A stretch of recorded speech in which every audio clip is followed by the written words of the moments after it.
Hello, Comic Clan, LJ here with a new series I like to call Memory Card.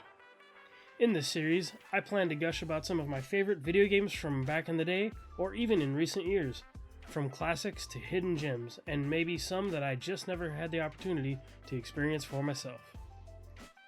It is Spooky Month across all of our platforms, so I'm happy to start with an old licensed favorite of mine, Van Helsing.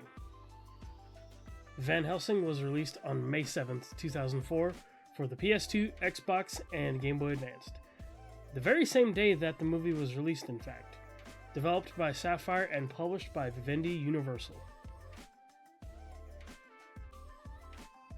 In the early 2000s, licensed video game movie tie-ins were in their heyday, in my opinion at least, especially with franchises like Star Wars and Lord of the Rings, some of which I hope to cover in this series. While many were either bad or just kinda mid, Van Helsing was one of the exceptions. Now, to kick things off, Hugh Jackman and Richard Roxburgh reprised their roles as Van Helsing and Dracula. I personally enjoy the movie itself. It is a fun action adventure that I watch every October. It puts its own spin on the classic Universal monsters by bringing Van Helsing, the Wolfman, Frankenstein's monster, and Dracula into one story. This was long before Universal's many attempts to create a dark cinematic universe.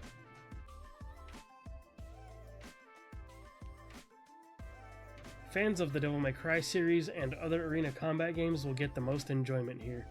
With Bayonetta not even existing yet and Ninja Gaiden only coming out 2 months prior, Van Helsing wears its Devil May Cry influences on its sleeve. You mainly use his revolvers and super awesome spinning Tojo blades to build combos and dispatch your supernatural foes. Throughout the game, you will be finding new weapons, such as a shotgun, a crossbow, and a set of scimitars. You'll also have the opportunity to acquire upgrades for Van Helsing and all of his weaponry in between these missions. By the end of the game, you'll feel as if you have truly stepped into the shoes of the legendary vampire hunter. The game includes a mechanic that may be kind of silly, but I have to admire it.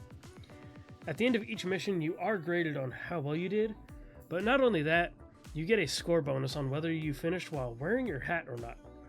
Yes, your hat can get knocked off in the midst of combat, so I would recommend trying to grab it before you finish the encounter or move on. I remember having a lot of fun with this game back in the day, and I am pleased to say that those memories were not tarnished by going back to it. While the graphics have aged, the gameplay holds up. I'd love to see those people who make those Devil May Cry combo videos try their hand at this game.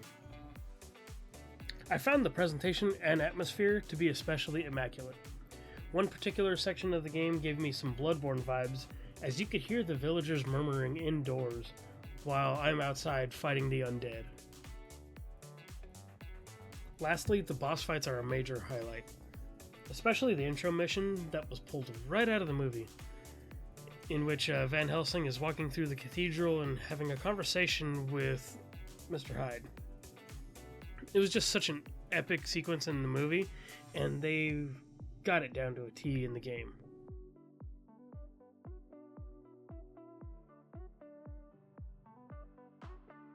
For the Memory Card series, I will not be scoring the games I play. It is all about reminiscing. So if you'd like to check out Van Helsing for yourself, you can find it for pretty cheap on eBay, or be on the lookout for it at one of your favorite secondhand stores.